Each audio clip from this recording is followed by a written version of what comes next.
I love me some beefy purple men, and I ain't talking about Thanos. That's right. Welcome back, everybody. Today, we're talking about Hawkeye, but not just one Hawkeye, two Hawkeyes, actually. That's right, we are going over Hawkeye 2021, directed by Bert and Bertie, well, most episodes, and it is the MCU's second Disney Plus show, and arguably its most underrated. Well, the show takes place a couple days before Christmas. A robbery goes wrong. Kate Bishop gets the help of a reluctant Clint Barton who is just trying to get home to his family for the holidays. But just as they continue to solve this case, the duo get tangled in a murder mystery filled with mob bosses and a danger Kate never expected. Yep, and let me tell you, this is probably my favorite Disney Plus show. I don't know if that's a hot take or not. Second is probably Loki, but yeah. Although I will say most of them do suck, let's be honest here. And I think there's a case to be made as to why this could be one of the best ones. Let me cook for a second. Now, that doesn't mean that the show is perfect by any means, because let's be fucking honest here. Nothing at the current state of Marvel is perfect, right? So it has its mistakes. In terms of the show itself, I think its biggest mistake is that it has too many villains. Now, before I say what I'm going to say, let me preface, I love the Netflix shows. I absolutely adore them. I think they're not just peak television, they're just peak media. These shows are, most of them, really, really good. Except maybe Iron Fist Season 1. I mean, it has some good moments. Iron Fist Season 2 is much better. But overall, in the grand scheme of things, these Netflix shows are genius, perfect shows, right? And I love Kingpin. I think Kingpin, Vincent D'Onofrio, is Kingpin. He was born to play this role. He does a phenomenal job in the role. Now, with that being said, his inclusion in this show isn't the most necessary. It's clear that he's there to set up the fact that the Kingpin is now in the MCU and will be there for future projects. But I think as a show on its own, narratively, it would have made more sense if the overarching villain was just Kate's mom. And then maybe at the very end, there was a post-credit scene teasing Kingpin for a future MCU project instead of just having him be the big bad guy in the show, especially considering that he just shows up in episode 5. And I don't care what anybody says, but the Netflix shows are canon to the MCU. Let's be honest. These producers, they can say all they want, but we know they're canon, man. Like they go out of their way to exist in the MCU. Come on. We know it. I mean, look at for example the scene where Kate throws the cufflings at Kingpin. Those are the cufflings. They're not just any cufflings. They're the cufflings. Now, also, I wish that they used the suits at the very end, much earlier in the show. This is an issue we've seen with literally all of them, where they get the really cool suit in the final episode. Kind of annoying. So, yeah. I get it. They set it up so that it was like this big reveal, but whatever. Now, besides that, I think the show worked. First of all, the aesthetic is perfect for what this show is trying to be. As you can tell, it's heavily inspired by Matt Fraction's Hawkeye run, and it utilizes that aesthetic to a T, down to the music, the outro, the intro, all of the title cards, everything, and it looks really cool. Gosh, and the production designer and cinematographer for this just really outdid themselves, because they took that aesthetic and put it in a Christmas setting, and it came out so festively nice. I don't even know if that's a real word, but I'm gonna use it because fuck it, we ball, right? I think it is the pinnacle of this production design really came in the final battle. I love the juxtaposition between the dark purple suits on the very bright white ice skating rink with like the fallen Christmas tree in the background and all the lights. I think it just makes it look like a very nice and very, very visually interesting centerpiece for a final battle and just the final episode in general. Especially for these characters who wear very dark colors. I think that worked. And then it's so easy to tell who the bad guys versus the good guys is. I mean, you've got the tracksuit mafias in their red suits, and so yeah, I think that aspect of the episode and the show and the production design worked. Now, on top of this, the story is clean and concise for the most part. Obviously, everything now has a spin-off. Now the spin-offs have a spin-off. I mean, it does get very annoying because you do see things in shows that are blatantly just there to set up something else. I mean, take for example Avengers Endgame, right? We know that there's that Loki in that when he disappears obviously was a setup for the Loki show, things like that. and it can get a bit annoying. And I gotta be honest, in this show it does get a little bit annoying at times, because you can tell that they're trying to do something with Kingpin, they're trying to do something with Echo, and they're probably trying to do something with Yelena, although we haven't seen the implications of that quite just yet. But even with that point, like I mentioned earlier, I don't think it really hinders the show enough to bring it down too many levels. So it still works, and we're gonna see Echo, and we're getting reports that it's gonna be a very dark show, and I'm excited about that, because that's something we've all been wanting for a long time. And like I said, for the most part, obviously, besides little things that are unfinished in the show, like what happens to Kingpin in the end, although obviously the implication is that he dies, but we're not getting into this, because we know, right. But the way the show ends is very nice. It ties everything up into a bow, and we have a nice little happy ending.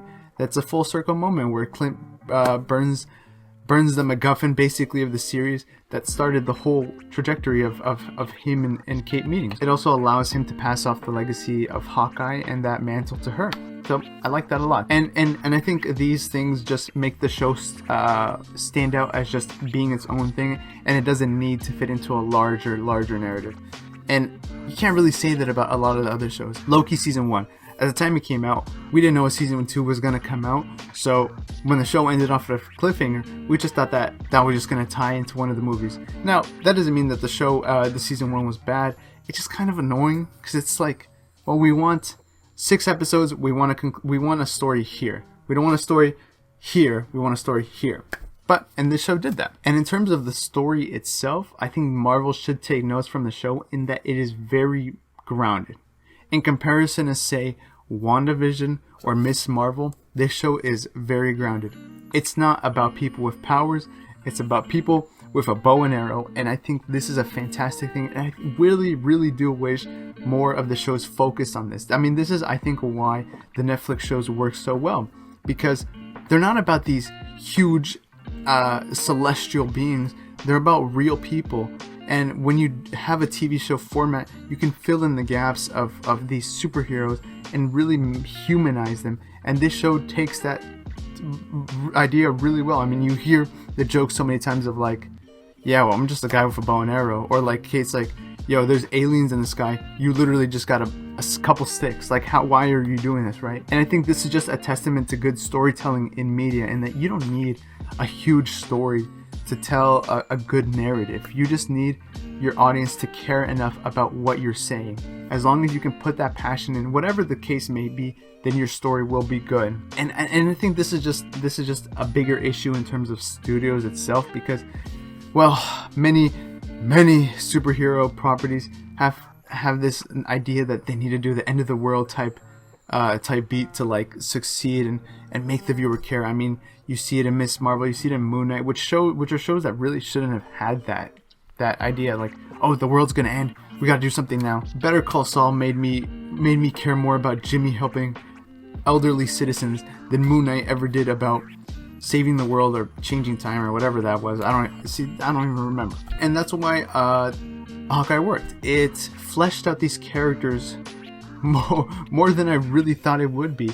And I think this is exactly what Clint Barton needed as a character. He has very much been on the back foot ever since his introduction. We've gotten bits here and there of him and his life and whatnot, but this show really made him feel more alive, made him feel like, yeah, this guy could be walking down the street and I wouldn't even notice. Haley Steinfeld is an incredible actress, and she in this show comes off as incredibly charismatic. Kate Bishop is a phenomenal character, and her dynamic with Clint and Yelena is fantastic to see on screen. There's always something funny going on with her, and I love it. And she was a perfect lead for the show, and a perfect lead going into the future of MCU. And if they take her into young Avengers territory, I think she'll be perfect for that as well. And she also just has great dynamics with most, if not all characters in the show. I mean, she even talks to the villains at one point, and it feels very natural and very funny.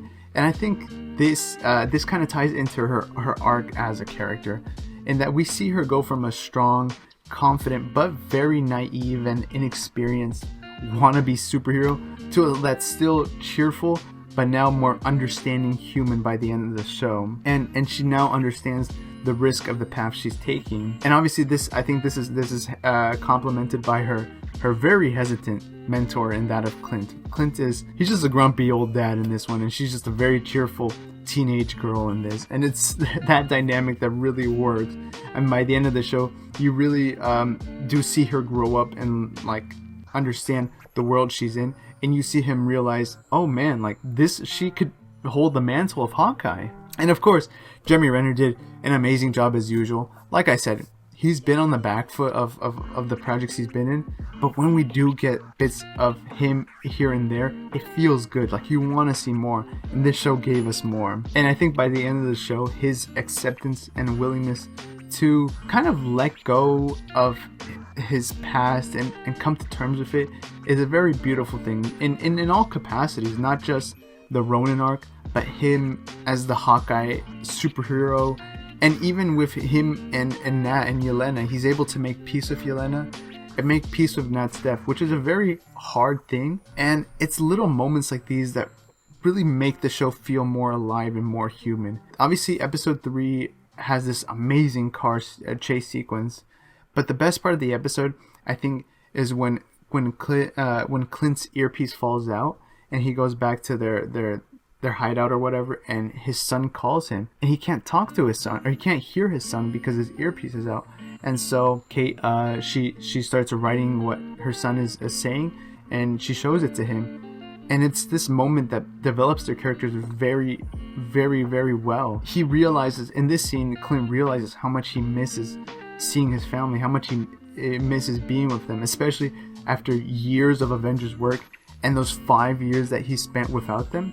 You can see that he really just wants to spend time with them as much as he can. And for Kate, it helps her grow as a character because the story started with her. A lot of the stuff that actually happens in the show is because of her. And this is the first time that she's felt that consequence. She's felt like, oh man, maybe I did fuck up. Maybe I did do something wrong.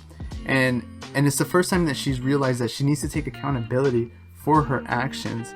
And in these moments really make these characters, like I said, just feel so much more real. And I think there's another moment that also helps where Clint is talking to the memorial of Nat, and he's like apologizing for what he has to do, and it's just a very wholesome moment. And shows like, yeah, these characters, they may fight gods, but they're also people. They can bleed, they feel sad, they feel happy. And I think that's ultimately what really stands the show out from other MCU shows for that matter. So, all in all, Hawkeye was a fantastic show. It was a fun and grounded show, and I think it's perfect for people of all ages. It's definitely a family show, and now I've started watching the show every year, and I'm probably gonna keep doing that every year because I just enjoy it so much. And it's perfect for the holiday times, and like I said, it's arguably one of the MCU's best Disney Plus shows. Maybe you disagree, maybe you do agree. I don't know. You know what I mean? But go check it out. And if you have seen it, let me know what you thought in the comments down below. I want to hear everything. I want to hear what you guys are telling me. And as per usual, thank you, and thank you for taking the time out of your day to watch me talk about people with sticks. Yep, that's life. And until next time, see you, Space Cowboys.